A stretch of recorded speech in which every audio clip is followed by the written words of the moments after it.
The microcontrollers RP2040 and RP2350 from the Raspberry Pi organization have unique and useful features that make this series of microcontrollers stand out compared to their peers. A video tutorial on programming PIOs and integrating them into an Arduino sketch has been published on this channel. You can find the link in the description box for your reference. Welcome to EE-Craft. In this video, we will explore another hardware component called PWM Slices, which are available in the Raspberry Pi microcontrollers RP2040 or RP2350. These slices can generate pulse width modulated signal, aka PWM, and pulse train output signals, namely PTO, using hardware and operate independently of the program execution cycle.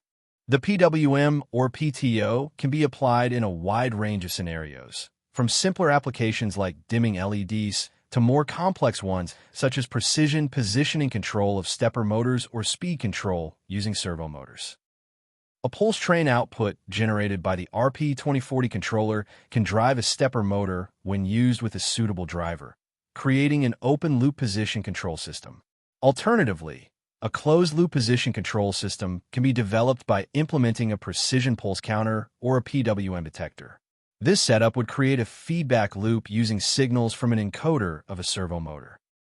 The advantage of the RPi microcontroller is that both PWM generator and detector functionalities can be generated by the 8 PWM slices available with the RP2040 microcontroller or the 12 PWM slices built into the RP2350 microcontroller.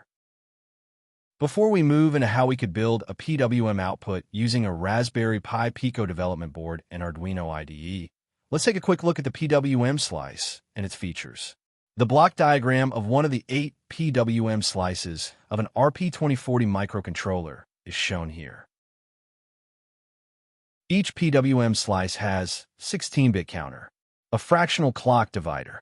The divider can reduce the rate of the enable pulses before passing them on to the counter.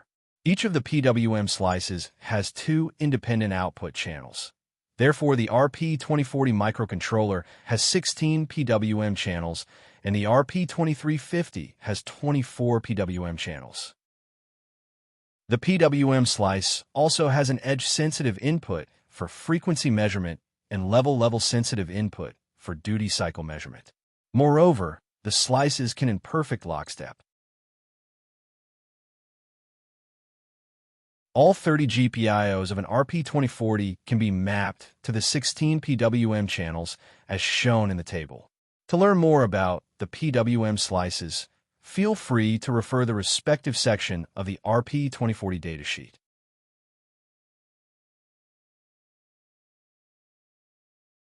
To get started with the PWM generation, we used a Pico W board along with some additional hardware. As shown, we utilized a general-purpose PCB with elongated pin headers, allowing us to mount the Pico board on one side and a display board on the other. We also incorporated screw terminal connectors to facilitate easy connection of wires to the I/O ports. To verify the PWM, we are also going to use a logic analyzer. You can find another video on this tiny and affordable logic analyzer on this channel. The link is provided in the description box. We have connected the first channel of the logic analyzer to GPIO 0 and attached the ground terminal of the logic analyzer probe to a ground point. Additionally, we have connected a 1 kilo ohm resistor in order to simulate a load by driving approximately 3 milliampere of current. Also note that both the Pico board and the logic analyzer are connected through the USB ports to the PC running the Arduino IDE and the logic analyzer software. Once the setup is done, let's focus on the sketch. The good part is that it is fairly easy to get started with a fantastic library already made available by the Arduino community. We just needed to install the RP2040_PWM library.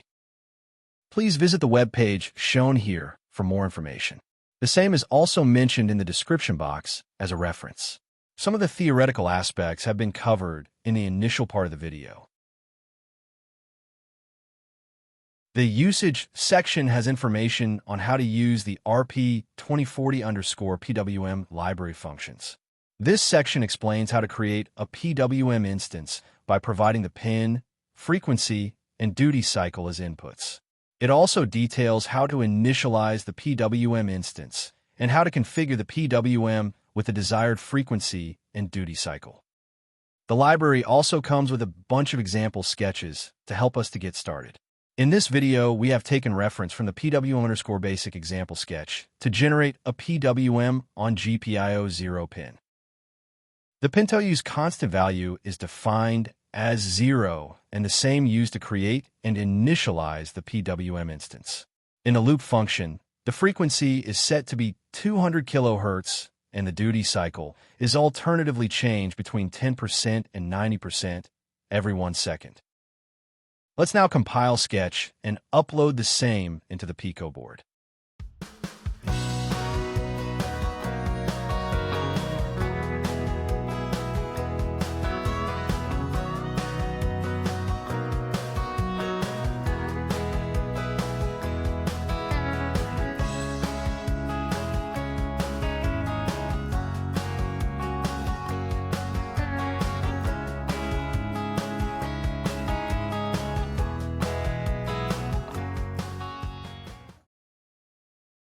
The logic analyzer captures the PWM on the first channel, CH0.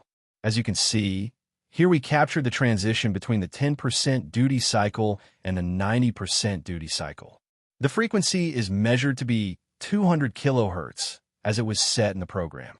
The Pico board demonstrated the ability to generate a fairly accurate PWM signal. Next, let's explore how to measure the frequency of the PWM signal generated on GPIO 0 by implementing a frequency detector using the PWM Slice of the RP2040 microcontroller and display the measured frequency value on the Pico LCD 1.3 display. To measure the frequency, we're going to use another library named Frequency Count RP2. The details of the library can be found in the web page shown. This is a simple, yet useful library that measures frequency by counting the number of pulses on a specified pin in a specified time interval or between two edges on an external trigger on a specified pin.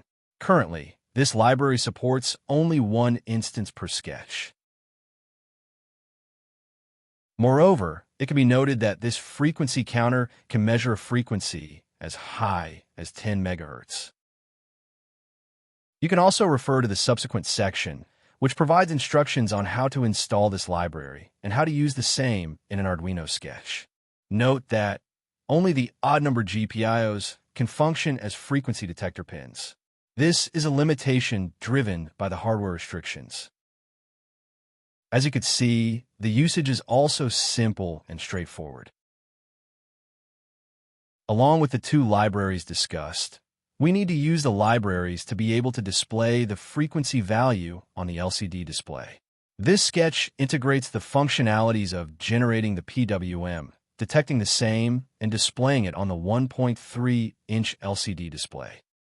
Displaying the frequency on the LCD display is written as a function, which is called in the loop function.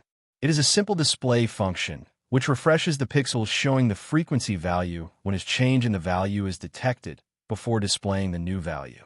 The frequency is displayed in hertz. The code to generate the PWM is discussed before.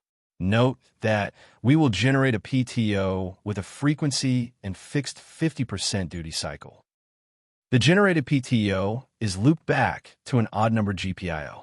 This pin will be used to read the frequency. In a loop function, the frequency is set to a desired value with the duty cycle at 50%. Then the frequency counter RP2 read function is read into a variable, which is passed on to the display frequency function. The display frequency function compares the recent frequency value with the previous one. If a change is detected, the pixels displaying the frequency are refreshed and the new value is printed with color cyan.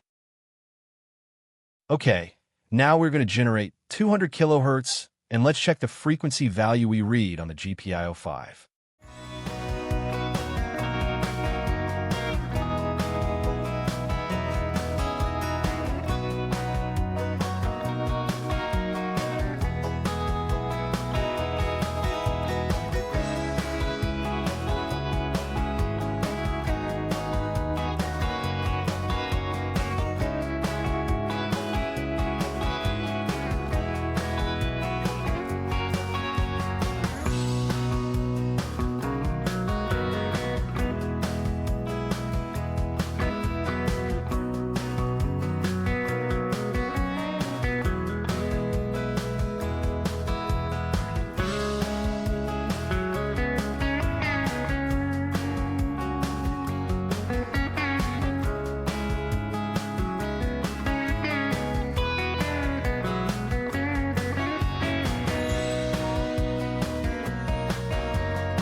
The sketch is uploaded into the RP2040, and the frequency detector is reading exactly 200 kHz frequency for the PTO generated on GPIO 0, which is looped back to GPIO 5. Let's try another frequency, say 120 kHz. Let's compile and upload the sketch and see the frequency read by the program.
The frequency detector reads 120.036 kHz. Ideally, it should have been 120 kHz.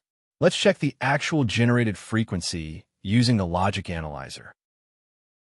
Looks like we are reading a bit more, which is around 0.02% deviation from the actual. This much accuracy should be acceptable, and there should be a way to correct the same. Tilting the display may help the camera capture the correct color. I hope this video gets you started on a PWM motor control and encoder project. If you haven't subscribed to this channel yet, please consider doing so. Your support enables us to create more content like this. Thank you for watching.